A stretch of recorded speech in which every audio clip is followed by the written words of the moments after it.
Divorce papers have been properly filed. As for the property division, I'll be taking the house. You hardly have any right to refuse. With those words, Ben left the hospital room. My pleas for him to wait, my desire to have a proper conversation, were completely ignored by Ben. This is how I was discarded. Despite suffering from a serious illness like cancer, I became lonely. But strangely, the negative emotions lingering in my heart seemed to have disappeared. Perhaps my love for Ben had completely faded at that moment. Ben, who insulted me and repeatedly acted selfishly, deserves retribution. I thought so and began to calmly strategize my revenge. My name is Wendy Morgan, a 50-year-old housewife. I live with my husband, Ben. We have no children. Since our marriage, I thought we were supporting each other as a couple. At least, that's what I believed. However, there was an irreparable rift between me and Ben. I believe that in a marriage, partners should support each other. Sometimes challenge each other like rivals, and complement each other's needs. But there was no such supportive relationship between us. Is dinner not ready yet? Hey, hurry up, I'm in trouble here. Ben, who had a day off from his ordinary job, stuck his head out of the room and demanded dinner as soon as I returned home from an errand. There are no breaks in being a housewife.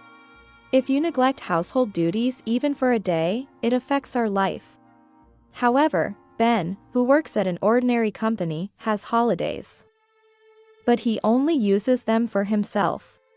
Even though we've been married for 30 years, Ben never offered a helping hand.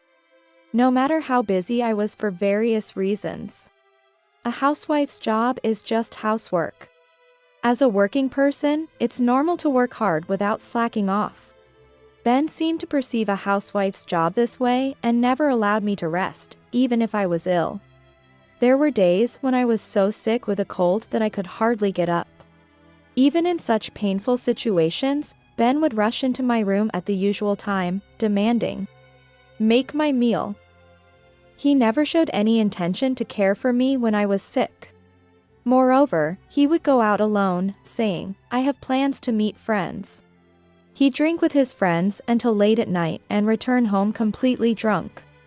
I thought marriage was about supporting each other. But it seems Ben and I had very different understandings of it. In the early days of our marriage, I tried to bridge this gap, but no matter how much I talked, Ben insisted he was right, saying, "Don't complain, you're just a housewife." My love for him had long since faded. I didn't expect him to support me in everything, but I'm human too, and have hard days. A kind word would have been nice in those times. But Ben never accepted such thoughts. As I realized this, the distance between me and Ben gradually grew. Before I knew it, I no longer felt like confronting him, and facing him became a burden. Our marriage became utterly joyless and meaningless. I understood this better than anyone. It was then that I felt something wrong with my health. I've always been prone to illness, but this time it felt clearly different. I contacted my father, who took me to the hospital. There, I was diagnosed with cancer. Fortunately, it was detected early, and the doctor said I could start treatment immediately. Wanting to begin as soon as possible, I asked my father to bring only the essential items from home. And I quickly went through the hospital admission procedures. That day, I couldn't meet Ben because of his work, so I sent him a simple message saying, "Cancer has been found. I'm being hospitalized immediately for treatment." Honestly, the thought of cancer and its difficult treatment filled me with worry about the future. During these anxious moments, the image of Ben came to my mind. I thought my love for Ben had completely faded. But somewhere deep in my heart, I might have harbored a desire to face him properly and continue our life together as a couple. Even though Ben had always been cold and never showed any concern for me, now that I was so weakened, he might worry and say, "Hey, are you okay? He might even offer me some warm words. I would have been satisfied with just one visit from him. I wanted to see his face, even if only for a moment. I wondered if he was struggling with meals and housework in my absence. I felt sorry for not being able to do the household chores I always took for granted. However, even after several days in the hospital, Ben did not visit me. He had read the message I sent before being hospitalized. Moreover, he didn't send any message of concern, not even a simple reply like, "Got it." His reaction seemed as if he didn't care about me at all. Despite suffering from a serious illness like cancer and being so weakened, Ben did not show any concern for me. This harsh reality shook me deeply and caused immense pain. I thought I understood enough. It was foolish of me to have expectations. But is it so wrong to wish for concern from a husband when one is physically and mentally weak? Is it such an unreasonable desire? I never intended to be a burden to Ben. I just wanted him to care about me, to offer a kind word, just once. Even such a small wish was denied to me.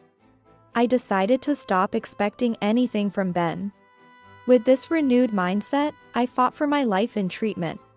As expected, the battle with the illness was excruciating, filled with enduring pain and suffering. The side effects of the medication undeniably broke down my body. And I spent many sleepless nights in severe discomfort. I often thought of giving up treatment, letting my deteriorating body take its course, and ending my life. But every time I felt this way, the encouraging words from my parents, "You're doing great. It will surely get better," helped me forcefully revive my weakened spirit and survive until today. Then, on a day when I was feeling particularly unwell, lying in bed and blankly staring at the ceiling, the door to my room suddenly opened. It wasn't the day for my parents to visit. Wondering who it was, I looked and saw Ben standing there. Had he finally come to visit me, concerned about my condition? Looking at my emaciated face with hollow cheeks, would he come to dislike me even more? A whirlwind of emotions left me speechless. Without any concern for my state, Ben sat on a chair next to the bed, stared at me, and laughed. "So this is how bad one can look with cancer, huh? You don't even look like a woman anymore." His words made me feel as if the blood had drained from my face. These were words that should never be said to someone fighting cancer. I didn't want him to say anything more. Unaware of my feelings, Ben continued with even more hurtful words. "Ever since you've been hospitalized and not at home, every day has been like heaven. The house is a mess, but I don't even have to go back there. Life is so comfortable without you." His heartless words reopened my wounds. Why must I be subjected to such cruel words? Why is there not a single word of concern from him? Although I wanted to vehemently criticize Ben, my weakened body couldn't move as I wished. And all I could do was silently accept his brutal words. I looked at Ben with a vacant gaze. Noticing my stare, he laughed condescendingly. Then, suddenly saying, "Oh, yeah, by the way," he uttered unbelievable words. "Oh, yeah, by the way. I've already filed the divorce papers. I'll be taking the house as the property division. You hardly have any right to refuse." The moment I heard those words, my vision blurred and twisted. "Did you file the divorce papers without even consulting me? Why?" As I was at a loss for words, Ben continued to speak. "I've really fallen for someone. She's 20 years younger, but I'm serious about her. I plan to be with her, so you're in the way." So, he was having an affair? That thought raced through my mind. However, Ben, having said what he wanted to, began preparing to leave. Wait a minute. Even as I said that, Ben paid no attention. There was clearly no love left for me in his heart. The realization was so painful, I felt like it didn't matter anymore. I see. Understood. As I said this, Ben left the hospital room with a pleased laugh.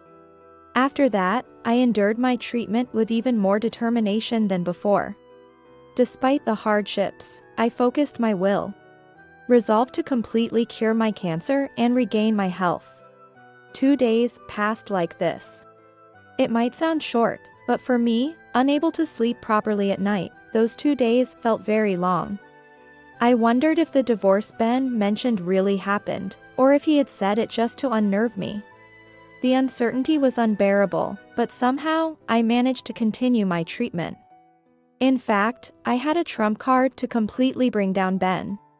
Even Ben, who seemed almost inhuman, would be thrown into chaos once he realized it. If panicked, he would surely try to contact me in some way. While waiting with this thought, Ben's call came in. Thinking it improper to answer in the hospital room, I pretended not to notice. But Ben persistently kept calling. Even on silent mode, the continuous calls were too annoying. I'm in the hospital room and it's inconvenient to have my phone ringing, so please don't call. After sending this message, the calls finally stopped. But then came texts like, "Please let me talk to you, just once, please. I was wrong about everything. I'll apologize properly." Apparently, he had resorted to messaging since I wasn't answering his calls. All his words seemed like self-defense. Probably, Ben realized why I accepted the divorce so easily. "Can I come over there now?" Faced with my silence, Ben seemed to have reached his limit and sent that message. Honestly, facing Ben now, amidst my grueling battle with illness, felt like nothing but pain. But if I refused, he'd probably keep calling, so I replied, "Do as you like." My revenge was about to begin. Ben, who had unjustly treated me for so long and divorced without consent, deserved a severe punishment that would make him despise his life. I was inwardly looking forward to bringing him down to the depths of despair. "Hey. What the hell is this all about?" Ben entered the room with such a shout. His tone suggested he was definitely in a state of panic, mentally cornered. To an outsider, it might seem like he's overreacting, but it was natural for Ben to be this agitated. After all, I had been hiding an incredibly important secret for a critical moment. I had no idea that you had assets worth $10 million. Why didn't you tell me how much you had? As he spoke, Ben placed my passbook on the desk. The passbook clearly showed a deposit of over $10 million. Eh? I never mentioned it because you never asked. How could I imagine a housewife like you having so much money? If I knew you had this much money, I wouldn't have divorced. That's not my problem. It's Ben's fault for divorcing me without proper confirmation. Stop with the pointless excuses. But how did you manage to acquire such a huge fortune, despite his domineering behavior and divorcing me without my consent? Ben couldn't stop his selfish remarks when he found out I had assets over $10 million. Why didn't you tell me? I wouldn't have divorced you if I knew. I decided to reveal the truth to the selfish Ben. The truth is, I accumulated this fortune over $10 million through investments I started to fill my spare time. It was my parents who suggested, "Why don't you try investing?" Our family life was comfortable even on Ben's salary alone. But I wanted to contribute to our finances in some way. My father, knowledgeable about investments, immediately taught me diligently when I expressed interest. Thanks to my father's guidance, I started with the hope of making even a small profit and continued investing steadily. I made my first investment 5 years ago. Since then, I rapidly improved and became capable of earning significant amounts of money through investments. Even my father was astonished, saying, "I never expected you to grow this much." The profits I generated over these 5 years are the $10 million recorded in the passbook Ben brought. Actually, I was planning to tell you when the timing was right. But then I got cancer. You divorced me without listening to anything I had to say. I never intended to keep this wealth a secret forever. Once I overcame my battle with cancer and could return to my normal life, I planned to tell Ben about this $10 million. I intended to share it with him so we could continue our life as a couple and use it when necessary. However, Ben selfishly concluded to divorce before I could share this. Now that we're strangers, it's strange to share it with him. Given this outcome, the entire $10 million probably belongs to me now. Hearing my story, Ben, with a flushed face, began shouting. If I knew you had this much money, I wouldn't have divorced you. It's your fault for keeping it a secret. So pay me $10 million in the property division. You need to atone for the sin of keeping secrets from your husband. Whether he was panicking over the reality of such a vast fortune, or frustrated that he couldn't get his hands on it, Ben started saying the unthinkable. Since we're already divorced, no matter what, it's impossible to give him this $10 million. Still, Ben, seeing but unable to reach the $10 million right before him, started saying things that couldn't happen in reality, and I unintentionally laughed. To this, Ben yelled at me, "What are you laughing at? Stop belittling me. I've always been annoyed by your attitude. I never thought you'd be so cunning to have such a fortune as a wife. A wife's assets belong to her husband. You have to give me this $10 million. What? A wife's assets belong to her husband? I never intended to keep this secret forever. I was planning to tell you, but you divorced me first. Stop making excuses. It's all your fault for keeping secrets." Without any recollection of making excuses, Ben became more enraged with each word I spoke, blaming and berating me.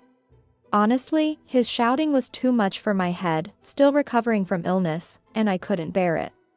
I knew it was pointless to continue talking with Ben, who wouldn't accept my words and would surely try to make me the villain. Once I realized it was futile to continue this discussion with Ben, who refused to listen, I quickly ended it. Enough is enough. You divorced me of your own accord, right? Who filed the divorce papers without my consent? I always thought your behavior was terrible, but I never imagined you could be so cruel. To think a person could feel this much frustration. Now, my heart was filled not with the pain of battling cancer, but with resentment towards Ben. He should have realized that shouting this loudly would affect my weakened body. But more than that, I couldn't suppress my anger towards this selfish person who sat arrogantly beside my bed, accusing me with words born from his self-centered thoughts. Do you know what I thought when I found out I had cancer? I thought maybe this would make Ben worry about me a little, be kinder to me, and reconsider his feelings. But instead, you didn't even come to visit me in the hospital. When you finally showed up, you told me you had filed for divorce without my consent and that you would take the house. How can you be so selfish and then come here criticizing me for having a substantial asset? I've said it many times, I never intended to keep it a secret forever. I was planning to find the right time to tell you. You destroyed that chance with your own hands. I had never blamed Ben this much before. I had always forgiven Ben's selfish behavior, thinking we were a couple and should support each other. I never scolded or reprimanded him, always enduring for his sake. But the reason I could endure and keep going was because I had love for Ben. I truly loved him. But now, I don't have any love left for him. All I feel is an uncontrollable anger and disbelief towards Ben, who only speaks selfishly. How can someone be so self-centered? What kind of upbringing leads to such a lack of empathy? After all, a person who indulges in an affair and divorces without consent can't possibly have serious thoughts. I was too stunned to speak, realizing it was futile to harbor any doubts. Please, my girlfriend found out you have $10 million. And says she'll divorce me if I don't get it from you. If I don't get this money, I'll be all alone. You still love me, right? Don't you want to help the person you love? So, Ben's mistress also knows about my $10 million fortune. He must have carelessly told her. From Ben's story, it seems his mistress is also quite obsessed with money.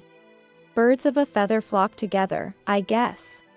As much as Ben and his mistress seem to be a match, I couldn't care less about him.